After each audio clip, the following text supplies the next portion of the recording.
Lymphoma fundraiser debate, the future of American foreign policy. Thank you so much for being here this Thursday evening.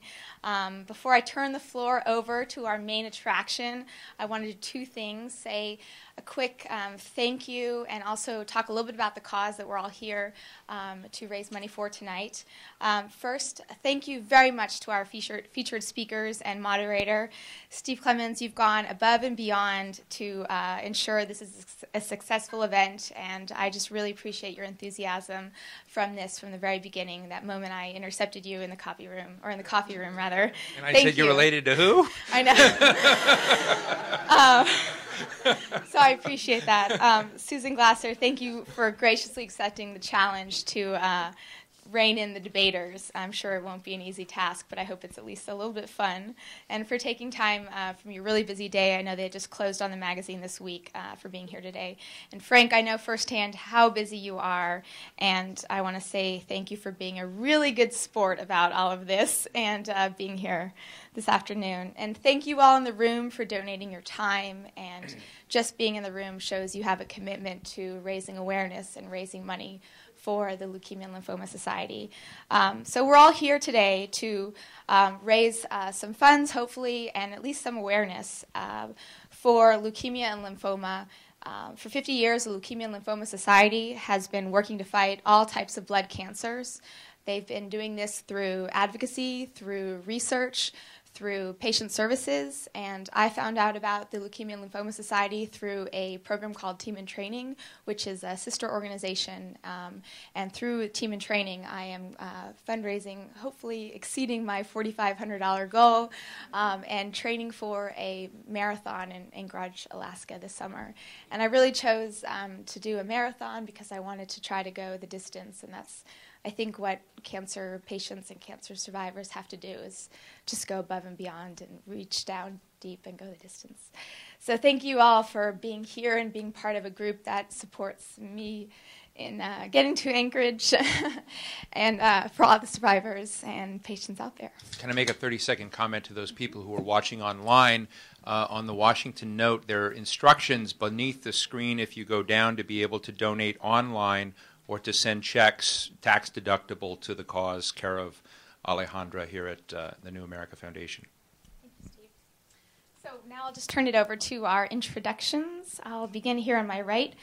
Frank Gaffney, other than being my second father, is the founder and president of the Center for Security Policy, a not-for-profit, nonpartisan educational corporation established in 1988. Happy 20th anniversary. The mission of the center is to identify challenges and opportunities likely to affect American security, broadly defined, and to act promptly and creatively to ensure that they are a subject of focused national examination and effective action. Mr. Gaffney contributes actively to the security policy debates in his capacity as a weekly columnist for the Washington Times, townhall.com, and jewishworldreview.com. He is a contributor to the National Review Online, and his columns also appear periodically in worldnetdaily.com, the New York Post, and frontpagemagazine.com. Mr. Gaffney is the lead author of War Footing, 10 Steps America Must Take to Prevail in the Free World, in the War for the Free World. In April 1987, Mr. Gaffney was nominated by President Reagan to become the Assistant Secretary of Defense for International Security Policy, the senior position in the Defense Department, with responsibility for policies involving nuclear forces, arms control, and U.S.-European defense relations. He acted in that capacity for 7 months, during which time he was the chairman of the prestigious high-level group, NATO's Senior Politico-Military Committee. From August 1983 until November 1987, Mr. Gaffney was the Deputy Assistant Secretary of Defense for Nuclear Forces and Arms Control Policy under Assistant Secretary Richard Pearl. Mr. Gaffney was a professional staff member on the Senate Armed Services Committee and served as an aide to the late Senator Henry M. Scoop Jackson in the areas of defense and foreign policy. Mr. Gaffney is a graduate of Johns Hopkins School of Advanced International Studies and Georgetown University School of Foreign Service. He's been busy. I know, I've had to give him an extra long one. Susan Glasser is executive editor of Foreign Policy, the premier magazine of global politics, economics, and ideas.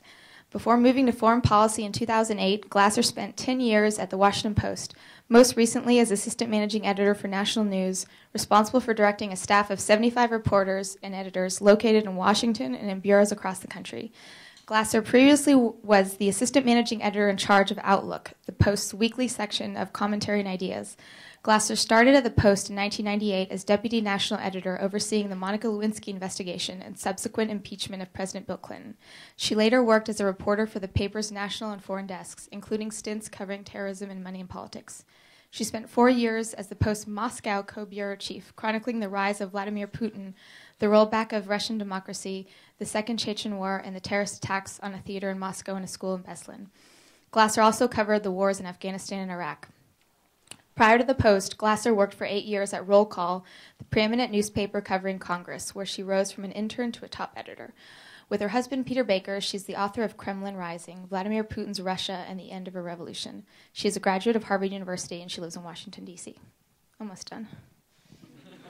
You can is not easy. Cut short on mine if you like. Many of you know Steve Clemons, but for those of you who don't, Steve Clemons directs the American Strategy Program at the New America Foundation, which aims to promote a new American internationalism that combines a tough-minded realism in America's interest in the world with a pragmatic idealism about the kind of world order best suited to America's democratic way of life. He is also senior fellow at New America and previously served as executive vice president. Publisher of the popular political blog, The Washington Note, Mr. Clemons is a longtime policy practitioner and entrepreneur in Washington, D.C.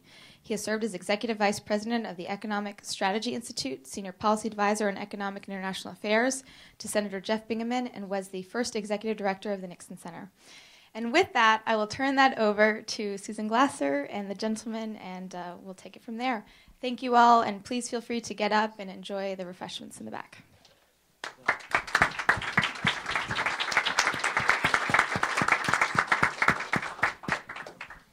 Well, let me thank, first of all, Alejandra for bringing us all here together and for all those lovely and warm introductions. This is a great turnout for a great event, and I was promised an intellectual smackdown, so I'm hoping just to stand out of the way. Now, if they don't deliver, maybe you can help me egg them on so that we do have a true meeting of the minds today. So my goal is to stand out of the way for the most part and watch that happen. What we'll do... We really like each other. That was not what I was promised. They told me, come, sit here, watch them fight. So that's what I'm aiming to do. No, I think today what we'll do is we'll start out with a little bit of back and forth debate structured. We'll go 5 rounds, probably, or 20 if the fancy strikes. And after that, we will do some Q&A with everybody here, so you get your chance to shape the conversation a bit as well. So again, thank you. And with not much further ado, what we'll do is I'll give a quick sort of summary of what the question will be, and we'll rotate back and forth between who gets to talk first, and we'll try to not have too many back and forths on the same question, if that sounds fair. Can we interrupt each other? Well, this is being webcast, I'm told, so there could be, if there's a YouTube moment, somebody stop them from walking out the door. Okay, so let's get going right away then. Here's a quick and easy question. President Barack Obama, just back from his first grand European adventure. It's early yet. We're not quite at 100 days, but we're almost there.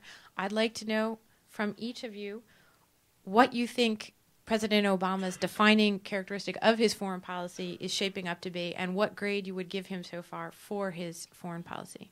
I think we'll start with Frank.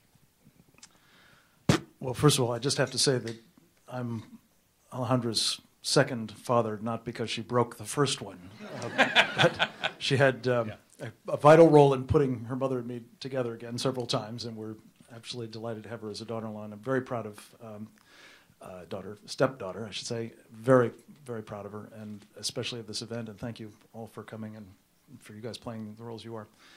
I will also say this started out as just a smackdown. By the time it was done, it was the War of the Worlds. So I thought everybody wanted to sit in the back so the blood didn't get all over them, but we'll try to keep it under control. Look, I think the defining characteristic of the first 100 days of the Obama administration's foreign policy can be described in a word: submission.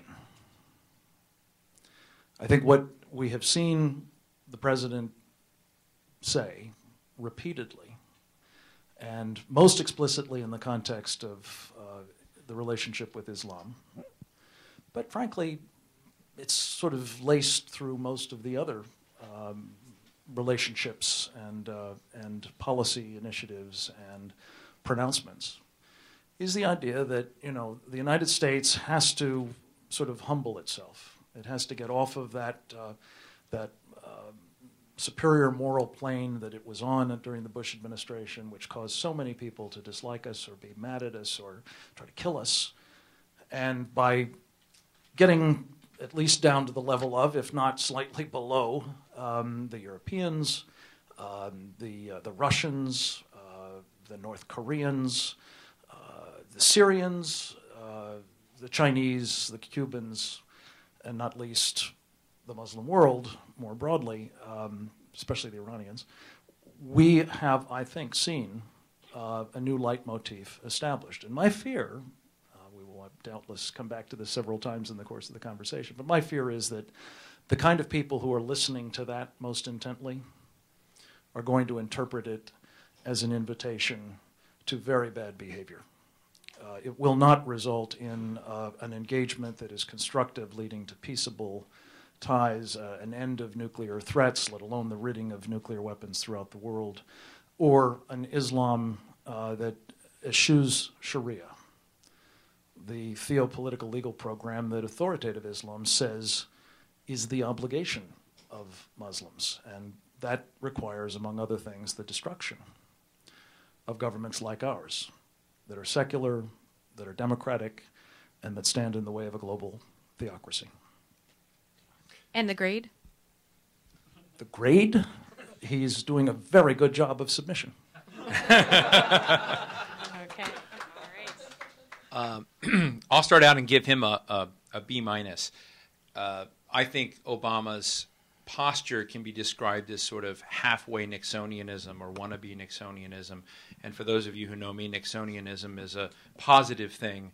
But it's Nixonianism half done is a problem and doesn't get you to the objectives that you need to go. I believe that not just the Bush administration, but also the Clinton administration took us through cycles of hyper-triumphalism combined by actions that while perhaps not conscious and advertent, would nonetheless punctured the mystique of America's power and place in the world.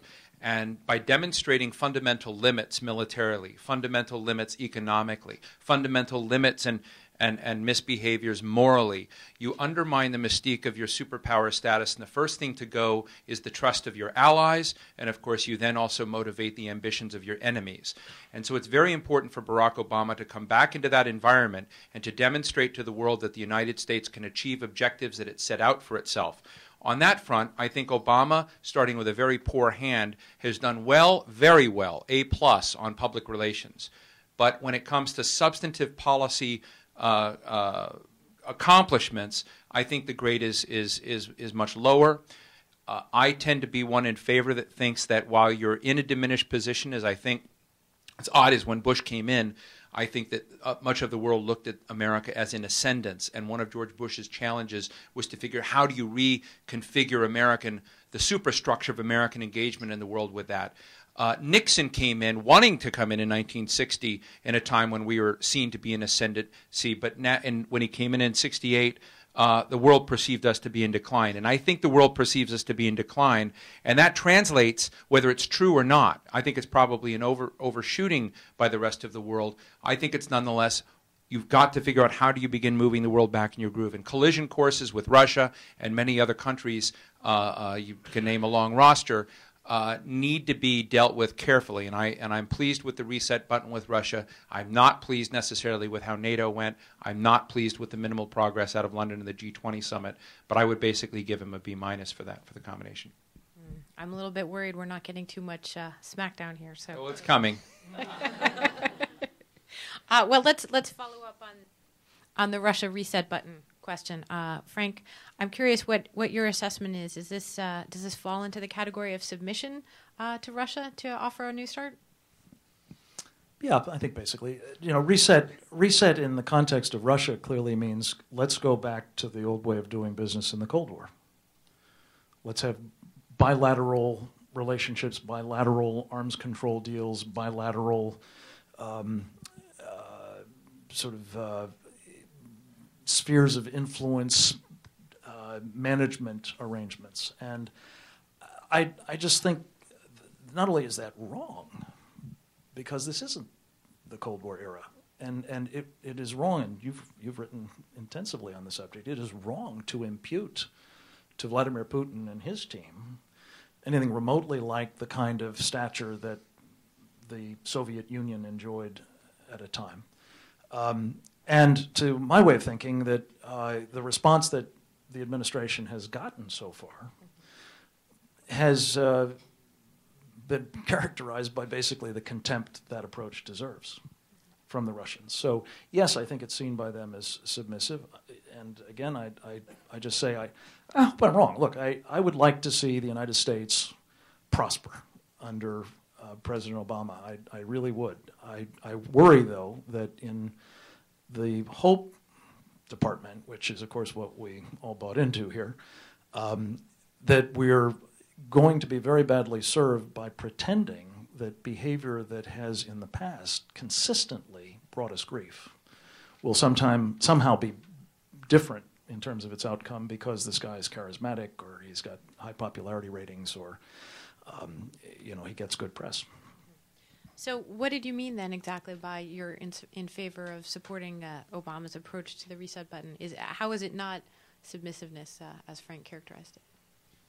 I don't think it's submissiveness to recognize that the challenges today are to envision a world 3 or 4 or 5 decades from now. I sort of feel that we're a moment of historical discontinuity. And yes, we've got problems tomorrow, but the real issue and the challenge of the day is to look at how you want to revision where we want the world to be and to go. And I think that Frank and many of his colleagues, and I don't want to put words in his mouth, sort of look at the United States as being a dominant, hegemonic force where there literally is no match. There are no responsibilities on others. We don't really have to coax it. We can sort of be, it's sort of hyper-unilateralism, if you will. And my view is we have to figure out the calculus to move Russia, Brazil, China, countries like India and Iran to become responsible stakeholders of a global system that is not going to look entirely like ours, but you've got to move us forward. And we were clearly not in that direction with Russia. And some of us play Risk, the game Risk when we were in high school or college or some of us. And I just met a friend from 30 years ago who remembered a very nasty game of Risk where we were fighting over Australia. The thing that I tell people is that our encounter recently, where I know that Frank and I definitely disagree, is on Georgia and Russia. In March of last year, when President Saakashvili was here, this guy was so emboldened and provocative with Russia. And I said, why do you keep, if you want to become a member of NATO, which is essentially a conservative alliance, why do you keep poking them like this? Because none of your other colleagues in that alliance are going to trust you. And he says, I'm not worried because of all the American servicemen housed in my hotels in Tbilisi. And what the Russians showed us, and they broke our finger in front of the world, lent it back and there's nothing you do, was putting an army or two, in Georgia, and no protection, no commitments, no guarantees, no serious, credible security structure. And the Russians showed us it was a house of cards. I don't want to live in a world like that. And we were on a collision course on any number of fronts. As, let me offend Frank in a friendly way, just one other thing, where I see Vladimir Putin kind of playing a Ronald Reagan role in Russia, where trying to create a game of national greatness and what they can achieve. And it's almost unstrategic in what they're doing, looking for opportunities to sort of restore this inner yearning and hope, which I actually think long-term Russia can't sustain. But China can. And when I look at the behavior here, it's very important to take the character out of that relationship that's going to produce a reckless, stupid collision that doesn't need to happen. And pushing reset, if I keep hearing that there may be a struggle underway between Medvedev and Putin. If there is, all the better. But pushing reset got us as a point, again, we've got 2 wars going on, and I worry about the limits we've shown. I don't want to appease the bad behaviors of others, but I also want to be serious about the limits that we have today. And asserting that they're not there doesn't make it real that they're not there. Can I just come back on that? Yeah, absolutely. I want to know what you think about the Reagan-Putin comparison. Yeah, that sort of hit me where I lived, Steve. There was a smack, all right. Look, your opening comment deserves most important note. The problem with sort of skipping over the near-term problems to think about how you're going to refashion the world 40 or 50 years from now is, as the wit once said, in the long run, we're all dead. And in particular, if things go badly in the near term, you don't have the luxury of sorting it out the way you'd like 50 years from now. So I think we got to take very seriously conditions that we're developing or we're encouraging to develop in parts of the world that have the potential to make a mess of our long-range plans. And in particular, I would just say on the idea of Putin as Reagan, look, you could make a crude analogy that Hitler was Reagan. He had a nationalist impulse, and he wanted to fulfill the great ambitions and place in history of the German Reich. I want it to be known that I did not compare Hitler and Reagan. Well, but so where does it? You practically did. Wait, so as Richard Nixon would say, you practically did. And the point is, really, I just think to construe Putin as a guy who is pursuing, admittedly, in the most short-sighted way possible, because the Chinese are going to eat his lunch. The idea that he's somehow rebuilding or reconstituting something along the lines of the Soviet Empire, if not communism strictly speaking, certainly totalitarianism, and, you know, reaching back into the near abroad, breaking our fingers, crushing a republic here or there along the way, that is not a good thing for America. That is not, I would suggest to you, a good thing for the people most immediately affected, and I don't think it's a good thing for the world. And the distinction I would draw between the hyper power of America or the Reagan aspiration is that it's in defense of freedom. Not just for us, but for everybody. And the Putin image, the Putin model, the Putin ambition is exactly the opposite. Well, let me ask then perhaps an old Russian question, Kto vinovat? Who's to blame for the current state of affairs? You resurrected this notion of it's for freedom for everyone. That sounds suspiciously like some of the sweeping rhetoric that we heard from the Bush administration as a justification for what was going to happen in the Middle East after the invasion of Iraq, for example. Do you still think that that was a correct course of action, and what should President Obama do now? Look, I'm not ashamed to say I'm in favor of freedom. I think people will be better behaved if they're free. If they're not governed by totalitarians, despots, kings, or other thugs, whose interest in their well-being is generally non-existent, except in the service of their own ambitions. I think that where the Bush administration went wrong, it seemed to me, was not seeking enough freedom in the Middle East, accommodating itself to the continued tyranny of the Iranian regime, for example, of the Syrian regime, and of confusing elections with democracy, and pursuing this idea that, geez, we just got to get into voting booths, as many people as we can, and that'll take care of the problem. Well, it doesn't. Democracy has to have much more of an institutional firmament on which to operate, or in the end you get a totalitarian, a dictator, a king, a despot of some other kind elected. One man, one vote, one time. Just to follow up quickly, and then we'll give Steve a chance to respond. What should Bush have done in regards to Iran and Syria? Do you suggest there was a military solution there, or a course of action that wasn't taken? I think we had a moment early in the liberation of Iraq where there were opportunities to undermine dramatically both of those tyrannies, which would have spared us the situation that is shaping up now, which is that we're going to have to go to war with them, at least the Iranians, or risk what they are going to do with the nuclear weapons that they're acquiring and the ballistic missiles with which to deliver them. And I don't like that choice. I would prefer not to bomb the people of Iran, who I think are our natural friends and allies, and I think had we worked much more aggressively to help them, they could have gotten rid of this regime. So what do you think? War with Iran? You're in favor of it? You know, some years ago, this is very careful. I was on a show and I meant it fondly in the friendliest sense that I wanted to rename. I sort of said that Frank Gaffney kind of was the sort of made Curtis LeMay look warm and fuzzy, and dubbed him the Frank. Let's nuke him now and get it over. Nuke them now and get it over with Gaffney. No, I don't. I'm not one. I'm not. He didn't say nuclear weapons. No, but we were on I actually MSNBC. said I'd just as soon not bomb anyway. Yeah, but I think that the key issue on Iran is the following. I think that to fall into a camp, and I'm not in it, to say that I couldn't see any circumstances by which we would go to war or fight for interests in Iran would be a mistake. I'm not a pacifist, and Frank knows that.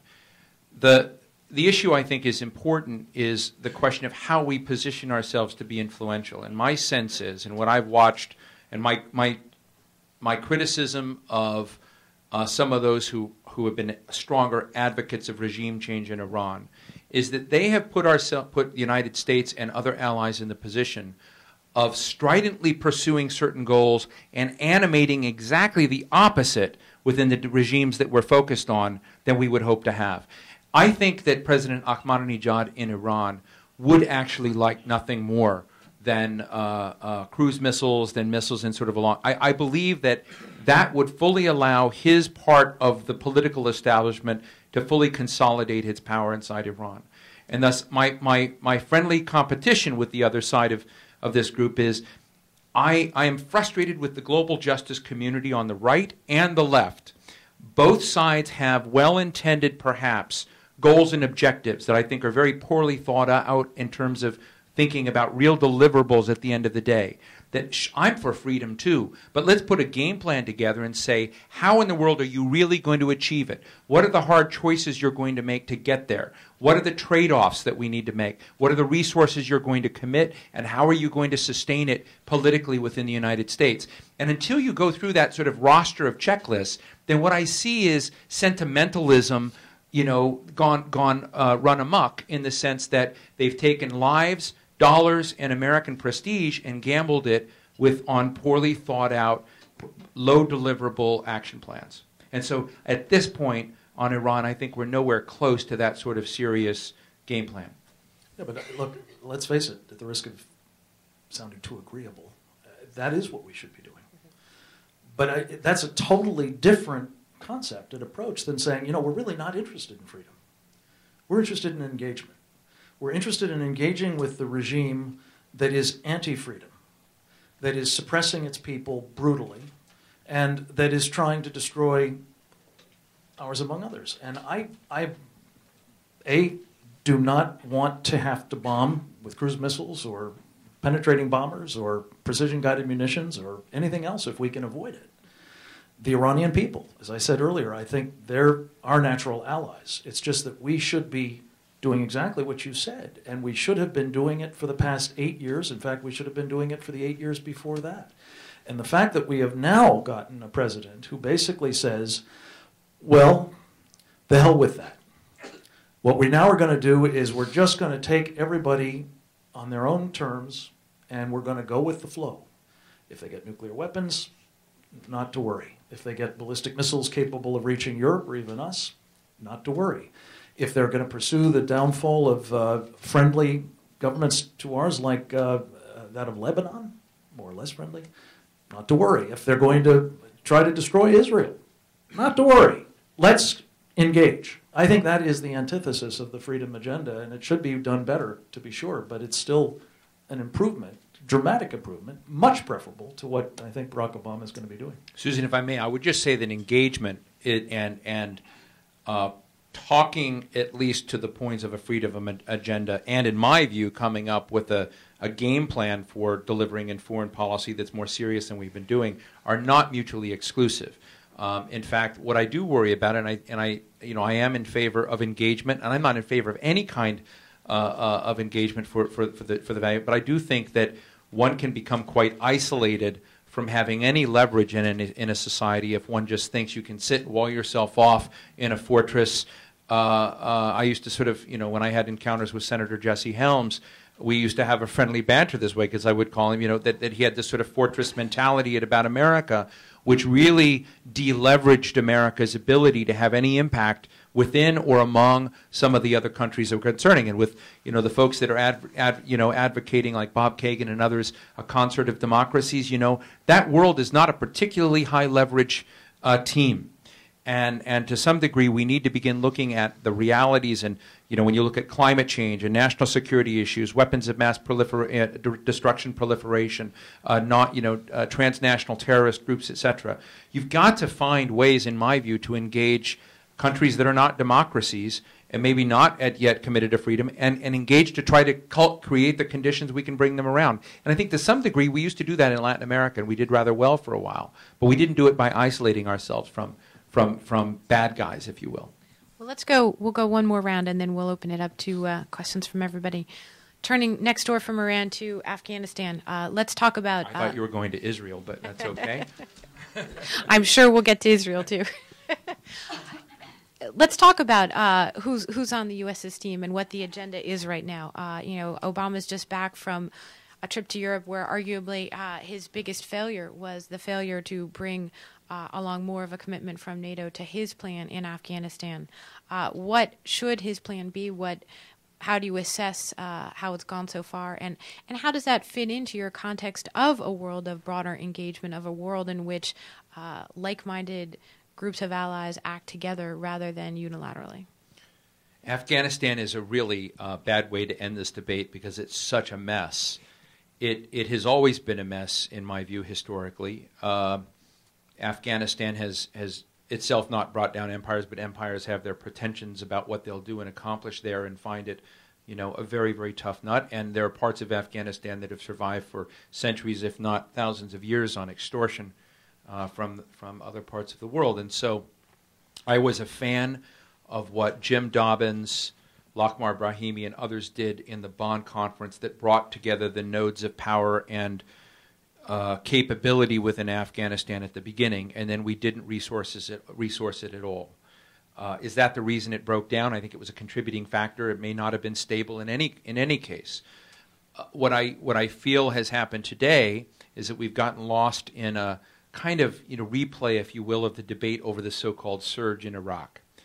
Did the surge and the increase of those troops pull the trick, or was it transferring money and hiring a lot of young youth and creating opportunities? We can debate that all day, but I think that if you're going to try to stabilize Afghanistan in a way that doesn't, there are three ways. One, you either tie it into some geostrategically acceptable arrangement with Pakistan, where Pakistan owns it in a satellite way. That's one way.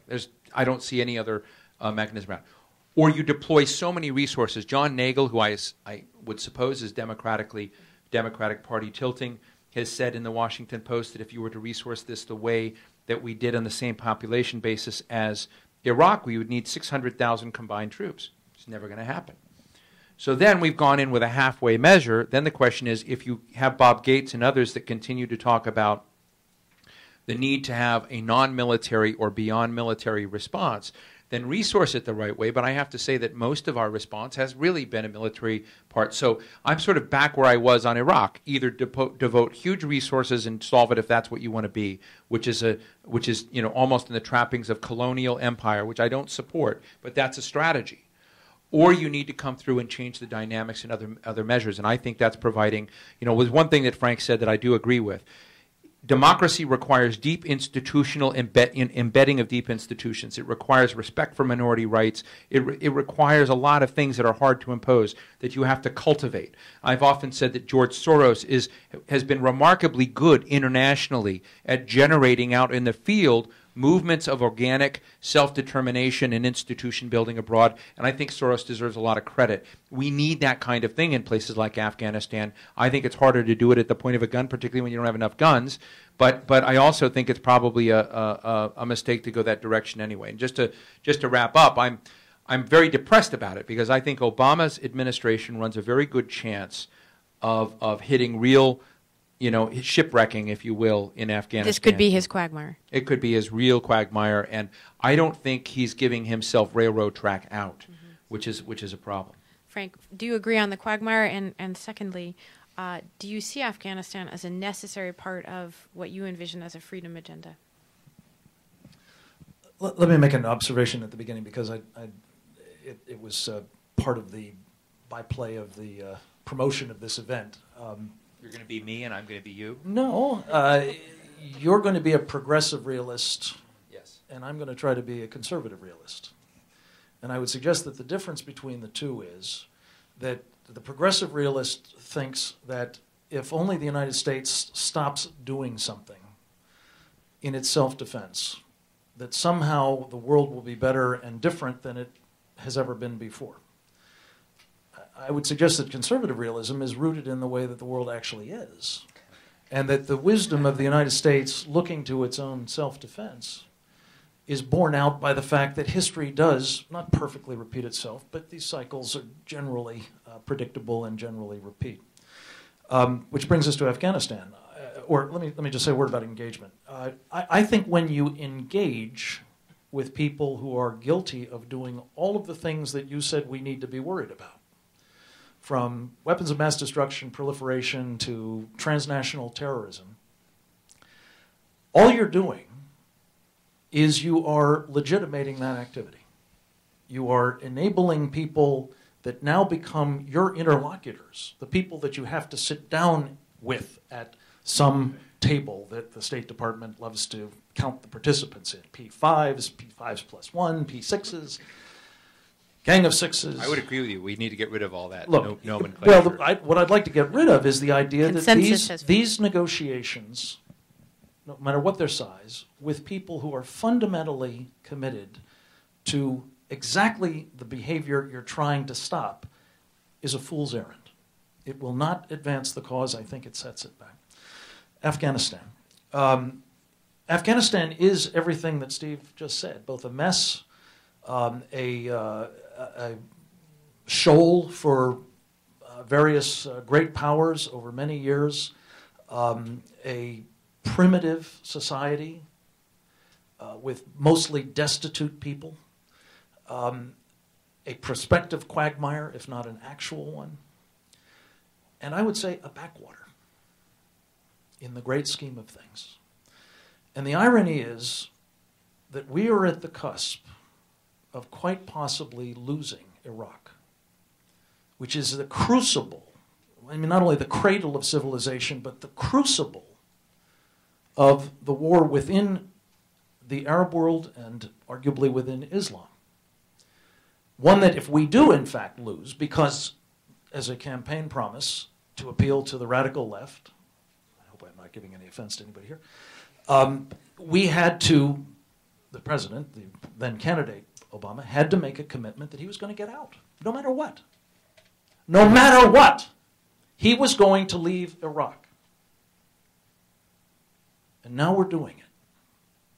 And now we're watching day in and day out the stories of some new act of terror taking place. Some new evidence that the Shia militia are back, the Sunni militia are rearming, that the Shia and the government, the Sunnis and the government are now at odds again. And if we lose Iraq, it won't matter what beneficent arrangements we strike for Afghanistan, I really believe. And I think that's where we may wind up, is we will lose both. And I will tell you on Afghanistan, the single most important statement that's been made by a U.S. government official since Barack Obama came to power was a statement that Bob Gates, the guy I'm supposed to like, right? The Republican You used to in the like cabinet. Well, not very much, frankly. He's changed teams, right? Not very much. Bob Gates said at a NATO ministerial meeting in February, as I recall, in the immediate aftermath of the Pakistani government's decision to make a separate peace with the Taliban in the Swat Valley, that it'd be okay with us if a similar arrangement were struck for Afghanistan. That is the anti-freedom agenda. That is surrendering Afghanistan, no matter what you say. It reminds me of sort of that wonderful sequence. I mean, wonderful. It was pretty awful, but it was vivid. In The Godfather, where the huge bodyguard gets the piano wire around the neck and gets pulled back over the seat, and as he's dying, he kicks out all the windows. Doesn't save his life, but I have the feeling that that's what we're doing in Afghanistan now. Quite possibly at the expense of a lot of Americans, certainly a lot of treasure. But if we've already signaled to the Taliban, the moderate Taliban, the Sharia Taliban is not moderate. We have signaled to them that they can have Afghanistan at some point. It's just a matter of how many windows we kick out. That is a disaster, especially if it is compounded by having given up in Iraq to Sharia-adherent Iran or people who work for them. Well, we'll turn to the audience now for some questions, and I think Steve is eager for an Israel one, so... No, don't take that too seriously. We're getting along so well. You want to use the mic?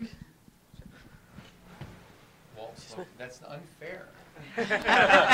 A ringer! This is not rigged, I swear. I want to go back to Frank Gaffney's original proposition.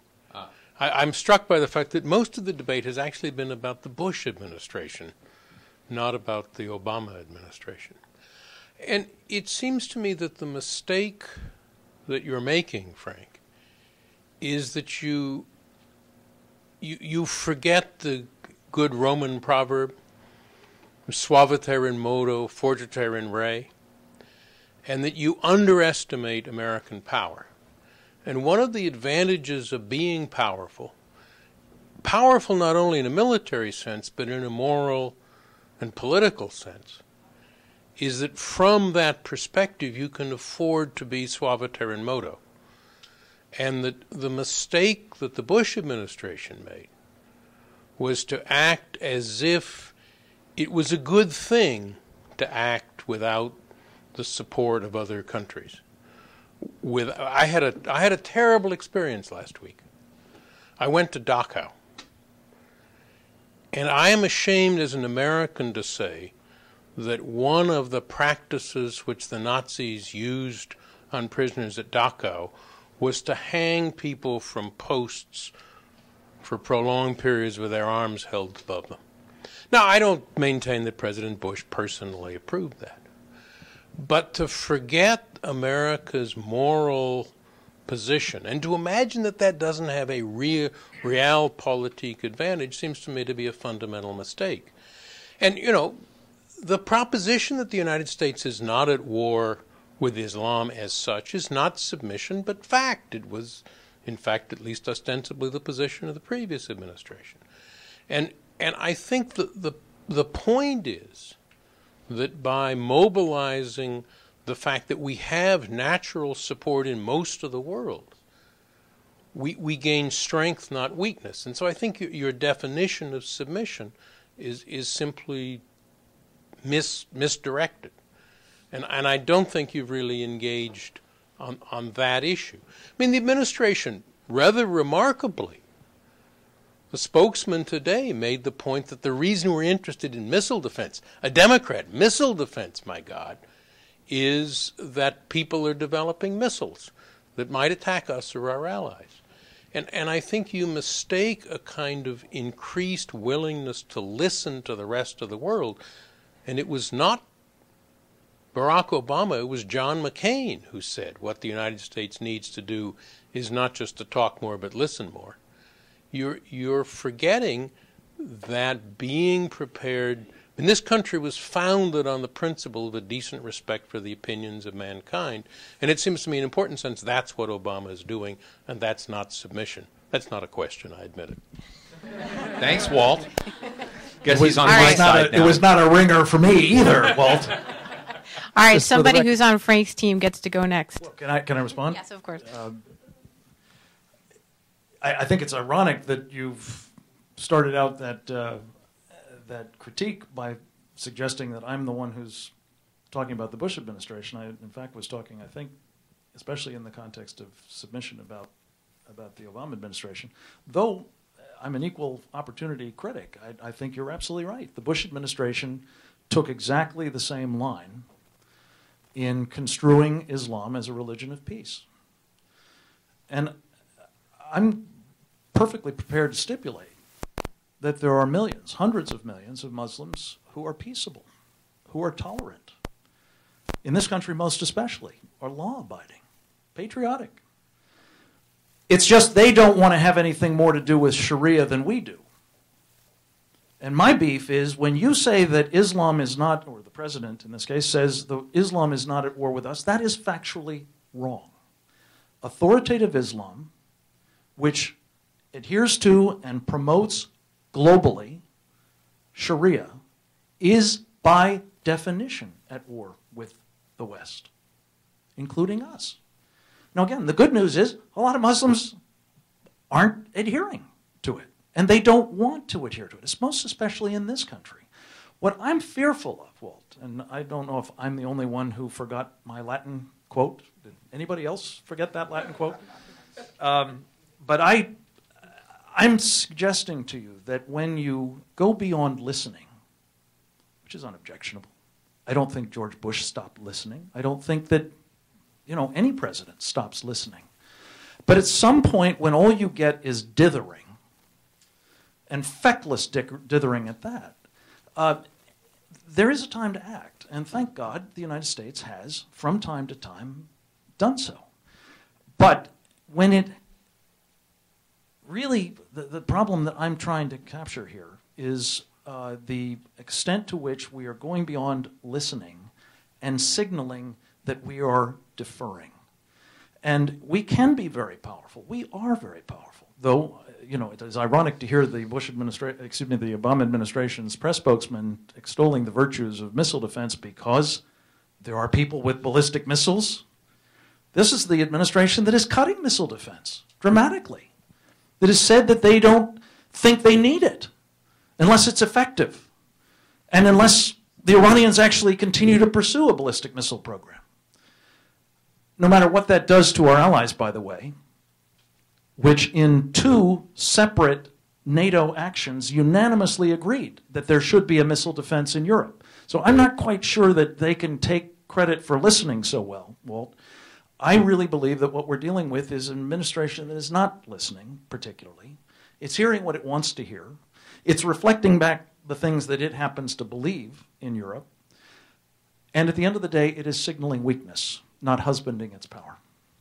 Okay, thanks very much. We'll get a question right here in the front. This one's on my side. Nope. We'll see. Hi, my name is Ali Wine. I'm a junior fellow at the Carnegie Endowment for International Peace. And this is a question actually I wanted to pose to both panelists. There's an acknowledgement, I think there's a widespread recognition that the United States is limited, and you mentioned this one, that the United States is limited in what it can achieve militarily, economically, politically, and so forth. So there's a widespread recognition of that point. And I think that there's also a widespread recognition that the United States' foreign policy is increasingly reactive. It's reacting to the global financial crisis. It's reacting to climate change, reacting to the what's going on in Iraq and Afghanistan. So, sounds like you read the Washington Note. I do. But so, given on the one hand the limitations, the acknowledgement Steve has packed the audience. There are limitations to what the United States can achieve, and given that our foreign policy is increasingly responding rather than sort of asserting independently what we do, what would each of you say should be, what would a proactive American strategy look like, in your opinion, given that it's been increasingly reactive? What would a proactive American grand strategy look like for you and for you? Steve? I'll try to be brief because I know our time is short. It's a very big and very important question, and it's very hard. I don't envy this president, and I wouldn't have envied John McCain, who is an old friend I've known since 1993. And I wrote one point, in not a facetious way, in a serious way, that if either one won, they'd have to find their inner Nixon, not to just keep talking. Because it is a time of constraint, and it's constraint that they didn't necessarily cause. And so the whole question is, how do you get the United States back? I was one of these people who wasn't just objecting to the Iraq war. A lot of pacifists were. I was objecting to it because I worried about puncturing this mystique is when I looked at things on the economic front, a surging current account deficit, which really meant debt to China from 2% of GDP to 7% of GDP. It's hard to be a superpower when you find the economic wherewithal that you have sort of collapse your ambitions. And you just say, we had a program, I'll put it on the out there. The New America Foundation had a forum a few years ago that I chaired at our board meeting with Frank Fukuyama and others. It was a very, interestingly sort of dour assessment of what was going on in the world. We had our economic guys, some of whom are now advising the Obama administration, talk about the rosy scenarios they saw for either. And I said, well, oh, great. I said, either our world is going to get a lot better or your economic world is going to get a lot worse. And they just fundamentally didn't see the connections. Kurt Campbell, who's now going to be in the Obama administration, and Dave Sanger talked to some Japanese diplomats a few years ago, and I said, how many of you see American power in the Asia-Pacific region rising? How many of you see it floundering along at current levels, or how many of you see it in structural decline? And if you do see it in structural decline, are you building reality-based scenarios to deal with that? 28 hands of these rising best and brightest in Japan said structural decline. Now, I'm not out there gauging that. I'm just saying this is the way they're looking at us. Is that the right measure? I don't know. My view is you've got to fundamentally look at the challenge of this administration is to say, how do we get back into a game where we are believed, where we have measures where you create success and accomplishments that generate cascading, mutually reinforcing belief in our ability to achieve things. And that means that a lot of the global justice agenda, and I think on the right, Frank represents a lot of that, you've got to be very cautious about, because you can further diminish us in such a way that we can't come back. I am really worried about Afghanistan and Pakistan, and I basically say if we had a magic wand and unlimited resources, I might become a neocon. Probably nicer neocon, but we don't. You can't take on every tyrant. You can't take on everyone. And I got a lot of hate mail recently when Dana Priest and I supported something Dana said, not because I want to see it, but I worry about this SWAT deal. I worry about the law that just is passing in Afghanistan where we're giving men the right to rape their wives or limit their movements. This is under Karzai, our ally. You look at those trends, you say, what can we really do about it? And I think at this point we're fundamentally limited. I don't want to acquiesce to it in the long run, but I want a better game plan, and we're not going to fix it tomorrow. Because we're not going to fix it tomorrow, I suggested maybe we need to train some Harriet Tubmans on how to tunnel women out of the country. Maybe that's a better response for the near term than flailing because of principle but accomplishing nothing. I really worry about the deterioration of America's place in the world. And so to get it back, we've got to matter. We play too much in PR politics, and we do not move substantively. And I'll finally add one thing, because I know we're near the end. The Obama administration has divided itself exactly like the Bush administration did. The Bush administration and the foreign policy side was split between Frank Gaffney's friends and a realist crowd. And the realist crowd was the subordinate personality. His friends were the dominant on the whole for the first phase. This administration has divided it between, I would call in a friendly way, sort of fuzzy global justice crowd, climate change, poverty, water, all this kind of new national security stuff, and classic geostrategic problems that need a response. You're under-resourced on both, and this administration had the conceit to think it could simultaneously handle and manage the global economic agenda, the domestic economic agenda, the geostrategic issues, and make climate change and all of this stuff go away. And because it thought Obama could handle and be the decider. And he's brought in people who ferociously hate each other internally. And that is a recipe for paralysis unless the president is directly connected. And there's just no way it can happen. So I'm very depressed about the situation, to tell you the truth, because I don't believe the administration will be able to manage all of these things. And thus my prediction is a very muddy one for I regret saying that. And like Frank, I hope I'm wrong. But I think we need some Nixon goes to China accomplishments. I would like to see Israeli-Palestinian accomplishment. I'd like to see something there, or I'd like to see something in Russia. Not because I want to appease bad guys, but you got to change the game, because the game we're on now is not succeeding in any way. So we've got to find something to recapture the imagination of the rest of the world and to show we can change gravity. That's what America does, is it reverses gravity. But right now, somebody turned the gravity switch on us, and we're not doing very well. All right, Steve, very quickly, Frank, if you want to respond, the freedom agenda or no freedom agenda means submission. Well, I just want to make it clear that this is filmed, and you heard Steve decry the conceit of this administration. I've written about it. And indicate that he's prepared to be a nice neocon. And I just want to say, we had unlimited resources, I think, was the comment. This is a hopeful basis for a new beginning, folks. We ought to be able to fix the world if we can take care of this microcosmic problem. Look, the challenges are every bit as serious, I think, as Steve has said, probably more so. The unenviability of Barack Obama's position is certainly that. I would start a grand design for the world with, I hasten to say I'm reluctant to admit this, realism. Oh, God, this is really... Realism. Only it's not the realism that the Rich Armitages and the Colin Powells were associated with, or the Steve Clemons version. Brent Scowcrofts of the world, who are, I would suggest, of a piece with the guys that I was describing earlier, that if only the United States stopped doing things in its own self-defense, the rest of the world will stop behaving the way it historically has. That's not realism, to my way of thinking. Realism starts with something that Steve alluded to a moment ago, that what is being done in the Swat Valley, what is being done in Afghanistan, what is being done in Iraq, certainly what is being done in Iran and Saudi Arabia, and sadly, folks, what is being done in Britain and France and Italy and Germany, to say nothing of Turkey, and the United States, in terms of this Sharia program, is something, if we don't come to grips with it, if we don't even acknowledge it, we can't possibly take corrective action against it.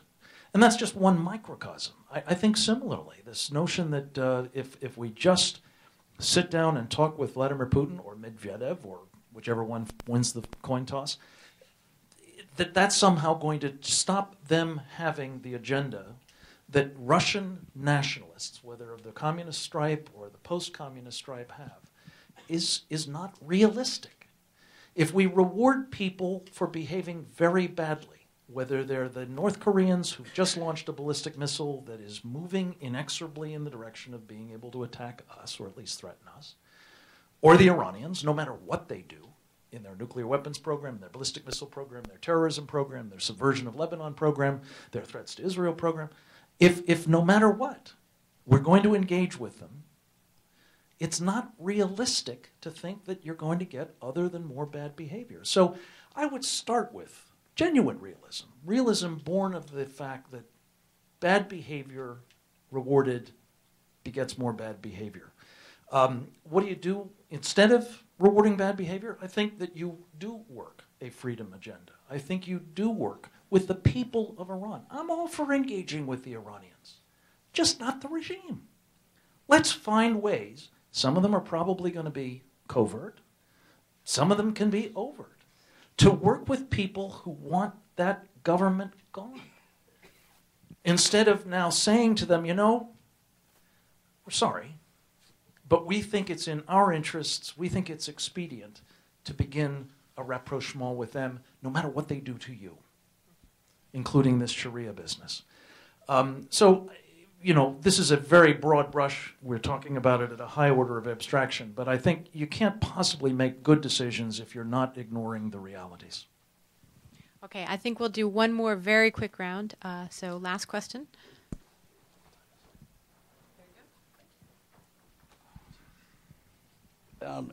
If you could both comment on this, how can you buy the Obama approach of ceding our decision-making capabilities to transnational actors and choosing as high-level cabinet officials those who seek to sell us up the river to the global community? Down the river. Down the river. Down the river. Up the river. Up the river. Be okay. We found Frank's audience here. Yeah, we found. You know, of the, like, I want to be careful here, but you know, on the, you know, the question about I assume you're asking a question about international institutions, right? Right. So UN. You don't like. You're with John Bolton on the UN, right? Yeah, I figured. you know, John and I have had an interesting relationship in the last couple of years. I believe that 50 years ago, the United States invested heavily at a point of superiority in every sense. You know, I used to have to suffer through Larry Summers' speeches a few years ago, where he would talk about how strong and how unique America's place was in the world, how strong our military and economy were, that there had never been a greater nation, military and economically, than we were. This was in 1999. That we were. It was the most disgusting kind of triumphalism I heard at that time. But the truth is, in 1946, 47, that was probably closer to the truth at that point than it was in today, when we had so many fundamental weaknesses. And we built a world of international institutions into somewhat a liberal international order that I think largely served our interests. And we didn't build into it the flexibility of, say, our Constitution, that we didn't build into it a way to sort of modernize over time.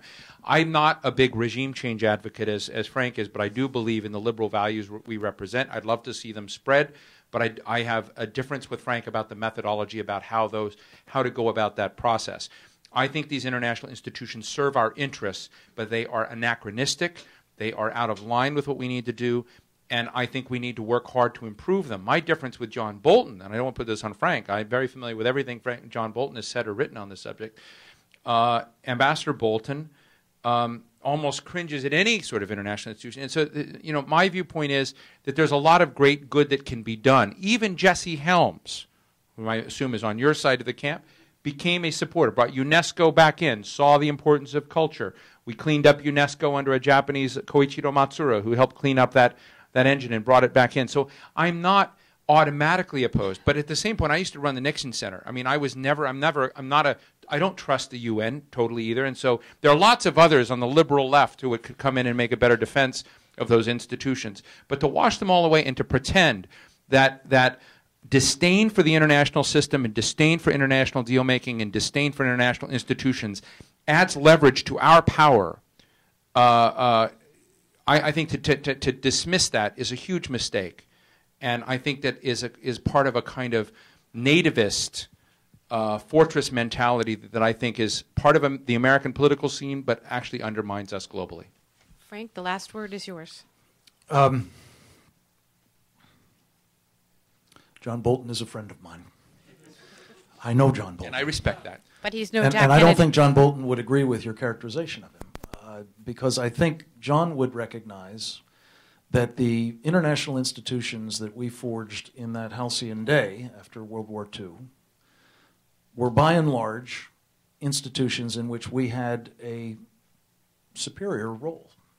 If not absolutely a controlling role, certainly a role that was more than primer inter pares. And whether it's the NATO organization or whether it's the IMF in the old days, the World Bank in the old days, the UN was the Security Council, but when the Russians walked out in Korea, it worked, and when they were there, it generally didn't work. The point I guess I would make is a very simple one, and I don't think it's fair to describe this as nativism. I think those of us who believe that there is something unique, something special, something extraordinary, I dare say exceptional, about America, recognize that that is so in at least substantial measure because of our Constitution.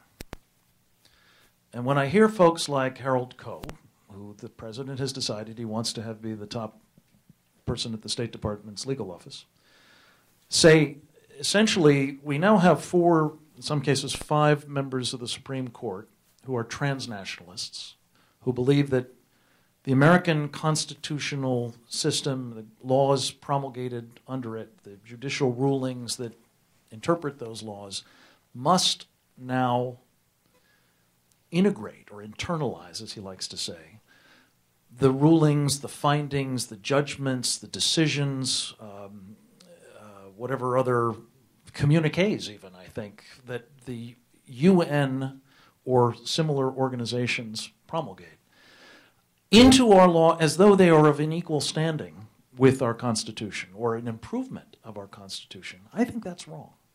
And I think the extent to which that's been happening, I mean, frankly, I don't believe one American in 100 knows that we have 4, sometimes 5 justices of the Supreme Court who hold that view, Harold Coe's transnational or universal jurisprudence view.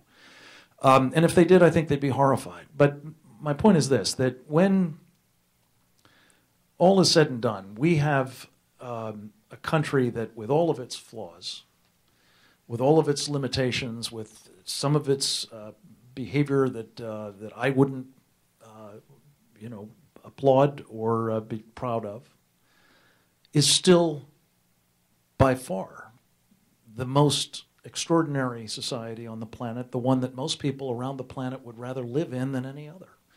And to try to mutate it in order to make it look like somebody else's, or to accommodate whatever rulings they've handed down, or to embark upon the idea that when we are in an institution in which our vote is equal to the vote of Zimbabwe, or Uzbekistan, or Micronesia, is absurd. And to impute into an organization that is rooted in that one man, one vote idea, or one country, one vote in that case, some higher moral stature and authority than we have as a result of a, I think, God-given Constitution, is, I think, a serious mistake. And finally, when we accede to the dictates of the UN in ways that are simply not consistent with our interests, I don't think the world is going to be a safer place. I think it is going to be a more dangerous one. And I hope that's a point on which we might agree. Thank you, Steve, very much. Well, thank both of you so much. I'm sorry if I've disappointed anyone in the audience with the lack of blood on the floor at the end of this, but I think this was a wonderful and spirited discussion, and certainly these are not two folks who agree on most things. So, Alejandra, I think we can also thank you very much, and I know you had some closing words for us. Thanks.